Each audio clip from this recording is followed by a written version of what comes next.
9:15லேருந்து 3:30 மணி வரைக்கும் normal market session.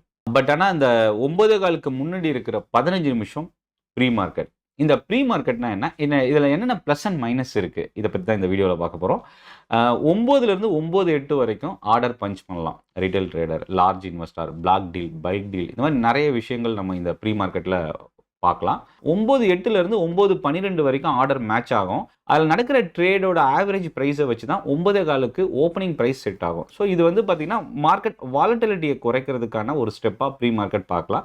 Large quantity by and sell நடக்கிறதுக்கும் இது separate விண்டோவில் நடக்கிறதுனால சேஃப்னு கூட சொல்லலாம். அடுத்து வந்து பார்த்தீங்கன்னா இது 2010 NSE வந்து 2010ல் லான்ச் பண்ணியிருந்தாங்க. அதாவது ஓப்பனிங் வந்து ஒரு பெரிய கேப் அப்போ இல்லை கேப் டவுனோ இல்லாமல் ஒரு ஈக்லிபிரியம் பிரைஸ், அதாவது பை அண்ட் செல் நடந்த அதிகமான குவான்டிட்டி எந்த பிரைஸில் நடந்திருக்கோ அந்த ஆவரேஜ் பிரைஸை எடுத்துகிட்டு வர்றதுனால இது வந்து ஓப்பனிங் பிரைஸ் செட் பண்ணுறது